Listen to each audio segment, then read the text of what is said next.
कार्यकर्ताओं का आह्वान किया है कि देश में निर्वाचन आयोग का जो पक्षपातपूर्ण रवैया रहा और बहुत कम समय में जबरदस्ती एसआईआर जो राज्य में करा रहे हैं उसका जवाबदेही तय करने के लिए और राहुल गांधी जी ने जो प्रमाण के साथ वोटर लिस्ट की गड़बड़ी पाई है, चोरी पकड़ी है, उसका विरोध करने के लिए एक बड़ा आयोजन करने जा रहे हैं। आज प्रदेश कांग्रेस कमेटी के कार्यालय में सबको बुलाया गया और सबको आह्वान किया कि देश की राजधानी में बड़ी संख्या में पहुंचकर वहां पर इस बात को रेखांकित करें कि देश की संवैधानिक संस्था को जानबूझकर मजबूर कर कमजोर किया जा रहा है। अनेक राज्यों में जो बीएलओज हैं वो आत्महत्याएं कर रहे हैं, उन पर तनाव है, उन पर प्रेशर है और क्या जल्दबाजी थी। अब 4 दिसंबर की लास्ट डेट है।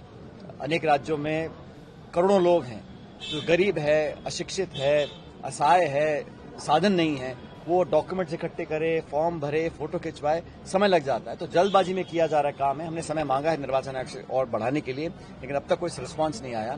तो ये मीटिंग उस संदर्भ में ली गई थी। दूसरा, आपने देखा बिहार में चलते चुनाव में महिलाओं के खातों में 10,000 रुपये प्रति महिला डाला गया। निर्वाचन आयोग ने इसकी अनुमति दी। तो मेरा सवाल ये है कि भाजपा के साथियों से, अगर आप बिहार की हमारी माँ बहन बेटियों से इतना आपको लगाव है, वहां 10,000 रुपये दे रहे हैं, तो राजस्थान की महिलाओं ने क्या बिगाड़ा है? यहाँ की महिलाओं को आप दीजिए 10,000 रुपये, स्कीम लगाइए। हम कौन मना कर रहा है आपको? हम स्वागत करेंगे। क्यों नहीं करेंगे? क्योंकि चुनाव 3 साल के बाद है। जब चुनाव आएगा उससे पहले इस प्रकार के काम कर चुनाव का माहौल जो है वो खराब करने की कोशिश की जाती है। उस सब का विरोध राहुल गांधी जी कर रहे हैं, खड़गे जी कर रहे हैं, हम सब कर रहे हैं। लेकिन एसआईआर हो, वोटर लिस्ट को शेयर ना करना हो, पोलिंग बूथ के अंदर सीसीटीवी की फुटेज को डिस्ट्रॉय करने की बात हो, मुख्य चुनाव आयोग का जो चयन प्रक्रिया है उसमें बदलाव करने की बात हुई, तमाम संकेत इशारा करते हैं कि नीति और नियत दोनों गलत है इलेक्शन कमीशन की। इलेक्शन कमीशन एक बहुत ही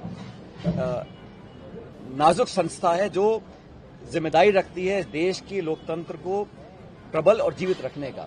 उसमें अगर पारदर्शिता नहीं होगी, पक्षपात होगा, आरोप लगेंगे, सफाई नहीं दी जाएगी, तो ये आने वाले भविष्य के लिए अच्छा संकेत नहीं है। बहरहाल कांग्रेस पार्टी चुनौती के लिए पूरी तरह तैयार है। आने वाले समय में हम और मजबूती से काम करेंगे। 45 नए जिलाध्यक्ष कांग्रेस पार्टी ने नियुक्त किए हैं, उन सभी को हमने बधाई दी है, आने वाले कार्यकाल की शुभकामनाएं दी है। सबको साथ लेकर चलेंगे और भाजपा के 2 साल के जो कार्यकाल रहा, जनता का विश्वास पूरी तरह वो खो चुके हैं, उसको उजागर करने का काम करेंगे।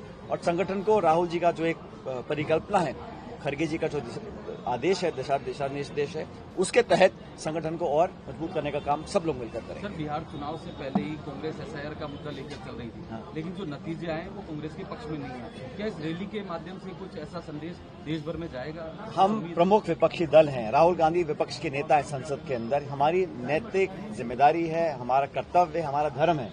अगर कुछ अनैतिक होता है, गलत होता है, परंपराओं के विपरीत होता है, संविधान कानून का अवहेलना होती है, हम जनता की आवाज बनकर आगे बढ़ेंगे। इस काम को हम लोग कर रहे हैं और 14 तारीख की रैली के बाद निश्चित रूप से निर्वाचन आयोग को अपने गले में झांककर देखना पड़ेगा कि क्या वो सच में अपना कर्तव्य निभा रहे कि नहीं निभा रहे। वोट में कन्वर्ट नहीं हो पा रही, क्या आम जनता कनेक्ट नहीं हो पा रही? चुनाव में हार जीत अलग विषय है, लेकिन बीजेपी का 92% स्ट्राइक रेट आया है और 20 साल की एंटी इनकम्बेंसी के बाद इतना जो बहुमत मिला है, उसमें निश्चित रूप से कुछ ना कुछ हमें लगता है गड़बड़ी की है, इसकी जांच कर रहे हैं। लेकिन जनता का जो आदेश है उसको स्वीकार करते हुए 14 तारीख को एक महारैली दिल्ली में होगी और पूरे देश प्रदेश के अंदर, अभी छत्तीसगढ़ का मैं दौरा कर आया हूँ, वहां पर भी तमाम जिलों में एसआईआर को लेकर लोग दबाव बना रहे हैं कि बेईमानी ना हो।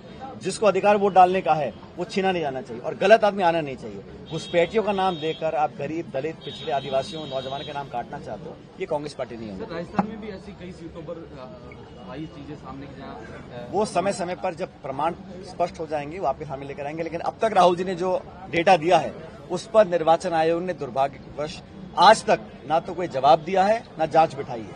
ये अपने आप बहुत बड़ा इशू है जो जनता सब देख रही है।